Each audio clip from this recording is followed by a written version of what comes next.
Olá pessoal, espero que todos vocês estejam bem. Sejam todos bem-vindos a mais um vídeo aqui do nosso canal do Centro Espírita Allan Kardec. No vídeo de hoje nós estaremos dando continuidade aos estudos e comentários dessa obra maravilhosa Estude Viva. Mais especificadamente estaremos tratando aqui o capítulo 39, que aqui tomamos a liberdade de intitular este vídeo Divulgar e Fazer o Bem. Nesse capítulo encontram-se as seguintes mensagens: Espíritas, meditemos, de Emmanuel, e Mimetismo e Definição, de André Luiz. Além disso, os autores espirituais nos sugerem as seguintes leituras complementares: o Evangelho, capítulo 24, o item 15, Coragem da Fé, e a pergunta de 801 do Livro dos Espíritos. Sugerimos então que você pause esse vídeo, faça essas leituras, faça suas reflexões e anotações e depois volte para cá para que juntos possamos finalizá-las. Na certeza de que Deus é amor e o que Ele está é justamente a nos esperar para que nós amemos a Ele e a tudo. Vamos então estudar para aumentar cada vez mais as nossas formas de amor? Como de costume, iniciando os nossos comentários com a mensagem do Evangelho, capítulo 24, item 15, Coragem da Fé. Essa mensagem ela vem justamente a nos convidar a refletir se nós temos coragem de expor a nossa fé aos outros, com respeito, com consideração. Mas o intuito dessa fala, dessa reflexão, desse item do Evangelho, né, é justamente nos fazer a seguinte reflexão. Nós temos a coragem de divulgar os bálsamos de luz que nós recebemos? Ou nós nos preocupamos ainda muito com o que os outros vão nos dizer? Muito como os outros vão reagir a isso? Nós temos uma falsa sensação de que se nós expusermos a nossa fé, nós seremos excluídos, nós seremos banidos. E o que essa mensagem vem justamente a nos convidar a refletir é: mas a tua fé que te fortalece, que te dá sustento, que te torna uma pessoa melhor, você não a divulga? Não leva aos corações dos necessitados? Porque ele coloca uma questão bastante interessante. Nós precisamos ter coragem das opiniões próprias. E uma coisa que muito se observa é o medo, né? É o medo de nós colocarmos essas opiniões, é o medo de nós colocarmos as nossas ideias para fora e, convenhamos, é difícil. E nós precisamos de coragem. Porque quando nós paramos para pensar hoje na sociedade em que nós vivemos, nós buscamos muito ser aceito pelos outros. E às vezes nós mutilamos as nossas crenças, os nossos pensamentos, a nossa personalidade na tentativa de agradar o outro. Então convém a nós tirarmos o momento e pensarmos: temos coragem de ter ideias próprias e de compartilhar isso com o nosso próximo? Além disso, essa mensagem nos convida a fazer a seguinte reflexão: a verdade, ela está acima dos meus interesses mundanos, dos meus interesses materiais? No seguinte sentido: se eu não a proclamo, se eu não a divulgo, se eu não a vivo, com medo de ser justamente excluído, com medo de não ser aceito pelas pessoas, com medo de não alcançar tal requinte social, a verdade, ela tem sido realmente colocada acima dos interesses materiais? Qual tem sido a nossa prioridade?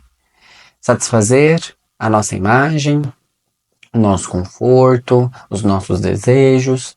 Ou realmente buscar a verdade e tentar viver ao máximo que nós pudermos? Porque, conforme nós já discutimos em vídeos anteriores, é louvável o autossacrifício em benefício do próximo. Nós já paramos para pensar os benefícios que existem ao nós divulgarmos esses bálsamos de luz que é a doutrina espírita, todo esse conforto, todas essas reflexões, toda essa filosofia de vida? Convém a nós refletirmos um pouco. E aí, fazendo um gancho com a pergunta de 801 do Livro dos Espíritos, em que Allan Kardec questiona: por que não ensinaram os espíritos em todos os tempos o que ensinam hoje? por que levaram tanto tempo, né? E aí eles fazem na sua resposta uma analogia muito interessante, que é o seguinte: você não ensina a uma criança o que você ensina a um adulto. Você não dá um alimento de um adulto a uma criança. É a mesma coisa. O espírito criado simples e ignorante, mediante a convivência, mediante as encarnações, ele vai se desenvolvendo. Ele vai ampliando sua inteligência, ele vai ampliando sua consciência, e é chegado o momento de nós entendermos algumas coisas. Pare e pense, um simples ignorante é como se fosse um bebê, uma criança, eu falar para ela todas as potencialidades que um adulto pode fazer. Realmente ela não vai entender.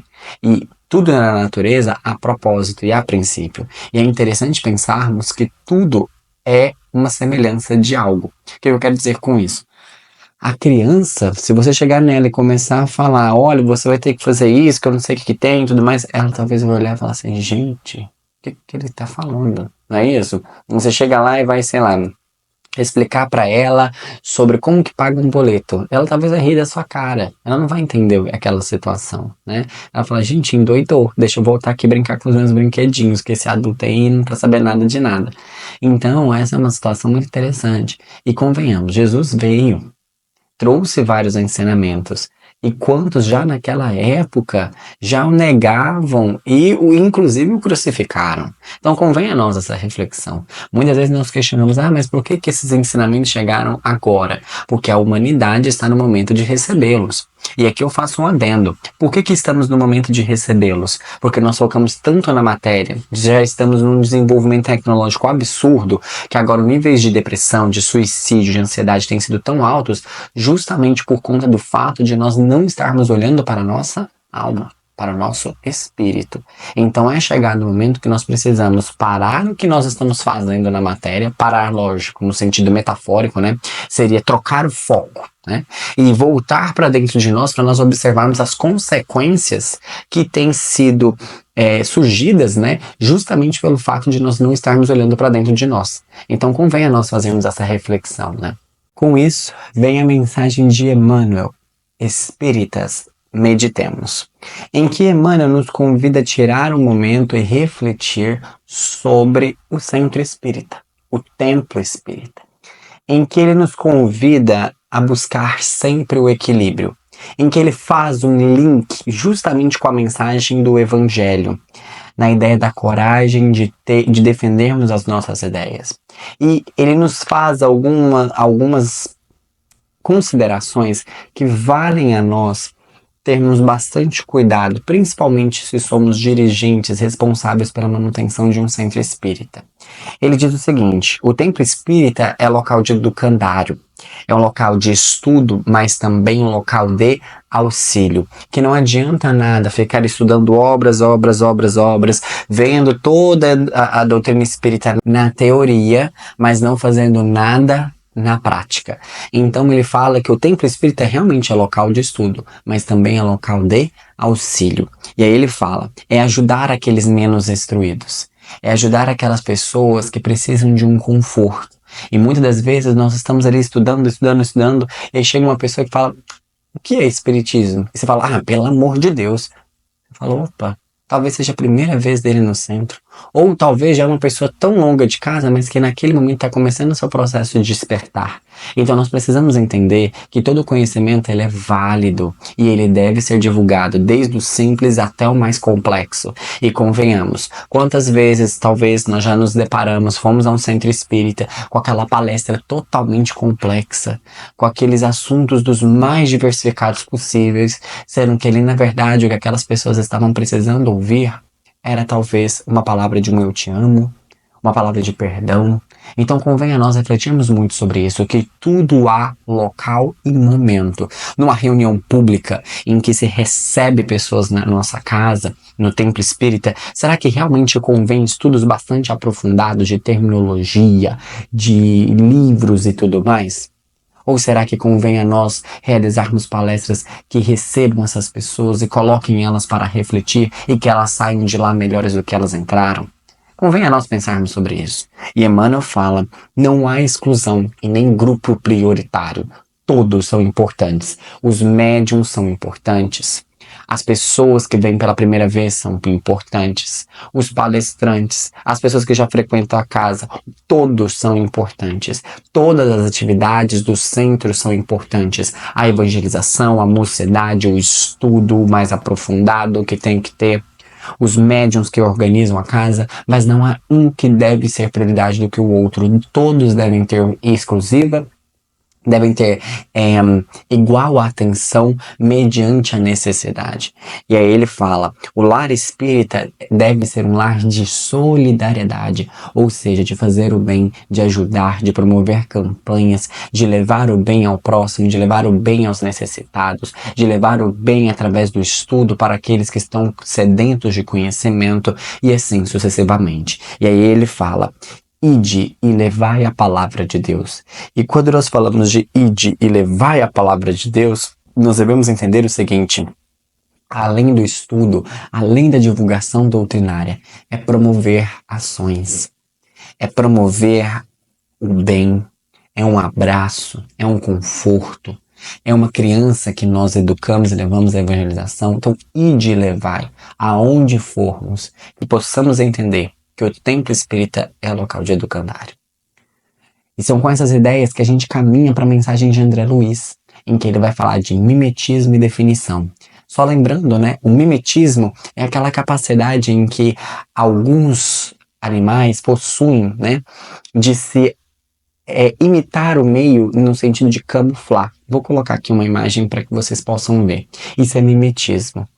E André Luiz vem justamente a puxar a nossa orelha nesse sentido, em que nós imitamos boas ações, temos ali as definições, mas no sentido real, no fundo, não entendemos e não praticamos por amor, mas praticamos porque outras pessoas praticam e porque outras pessoas falaram pra gente que é bom. E aí ele nos convida a refletir o seguinte: somos involuntariamente bússolas uns dos outros. E isso aqui é uma verdade muito verdadeira. Desculpe a redundância, mas é válido enfatizar. Como nós influenciamos uns aos outros, realmente, querendo ou não, somos bússolas uns dos outros, tanto para o bem quanto para o mal. O mal é fácil de ver. Uma pessoa chega estressada no escritório, chegou e tá tudo estressado no serviço, e já chega descontando em todo mundo, e vai jogando em cima, vai jogando embaixo, e aí todo mundo começa a ficar estressado também. Bússola orientou todo mundo para o caminho da maldade, o caminho do estresse. Agora, você já viu aquela pessoa que ela chega, um dia, ótimo dia, pode ser que dentro dessa situação tenha alguém, dentro desse ambiente, tem alguém que estava ranzinza. Ele fica menos ranzinza, ele solta um sorriso. Ele estava meio mal-humorado, mas tá bom, não vai dar o braço a torcer, mas ai, nossa, entendem? Ou seja, o clima é quebrado. Elevado ao padrão de consciência, pelo menos a tentar elevar um pouquinho. Então, a todo momento, as nossas ações estão a orientar uns aos outros. Por isso que André Luiz, nessa mensagem, nos diz: nos momentos de conflito, tenhamos misericórdia e perdão e não inflemos ainda mais aquele que está doente. E quantas vezes nós somos meio que possuídos por essa tentação e ambos saem perdendo dessa situação. Não se resolve, saem estressados e assim por diante. E aí ele continua. O magnetismo da atitude, nós precisamos ser fora aquilo que nós somos dentro. E por isso devemos cultivar boas coisas dentro, para que possamos cultivar boas coisas fora. Porque, convenhamos, nós entregamos aquilo que nós somos. E isso é um ponto bastante interessante. E aí ele continua. Misericórdia e paz são necessários, mas também nós precisamos de coragem, precisamos de franqueza e de fidelidade. E aí ele faz justamente uma analogia com os primeiros cristãos, aqueles que foram apoiadores de Jesus, que realmente tinham misericórdia e paz, mas isso não foi ali apenas o que eles fizeram. Eles foram fidedignos, eles eram francos nos momentos corretos e eles foram corajosos. E nós precisamos disso. Nós precisamos entender que em momentos adequados nós precisaremos colocar a nossa opinião em xeque. Nós precisamos mostrar ela. Ide e levai a palavra com carinho, com misericórdia, mas sempre fiéis naquilo que nós acreditamos. Nós não podemos abrir mão dos nossos princípios. E quando nós falamos de princípios, estamos falando dos princípios de amor, dos princípios de caridade, dos princípios de perdão. E muitas das vezes nós falamos, eu não abro mão dos meus princípios, sendo que na verdade esses princípios são reflexos egoístas que nós temos. Então nós devemos tomar muito cuidado, interpretar e utilizar as palavras de maneira adequada. Quando nós falamos dessa ideia do princípio, é do princípio de amor, de em suma, amar a Deus sobre todas as coisas e o próximo como a ti mesmo. E aí ele comenta, ser tolerante no sentido construtivo. Eu achei essa fala dele tão sensacional que inclusive eu destaquei. Ser tolerante no sentido construtivo, que nos convida justamente de maneira muito sintética a refletir o quê? Nós devemos tolerar o erro do outro, a tal ponto de podermos ajudá-lo. O que isso quer dizer? Nós não podemos ficar parados vendo que o outro comete uma atitude errada e não fazermos nada. Mas não fazer nada e fazer alguma coisa, a linha ali é muito tênue. Já discutimos em vídeos anteriores que fazer o quê? Reprimir o outro? Não, não é. Não é ser imparcial. Mas é ter uma atitude que vai ajudar a construir. João Vitor, mas não me ouve, que eu não sei o que tem. Então, teu exemplo. Porque a melhor coisa que podemos fazer a alguém é dar o exemplo daquilo que nós achamos que é correto. E convenhamos, pessoas leves, que estão no caminho certo, transmitem leveza na sua vida.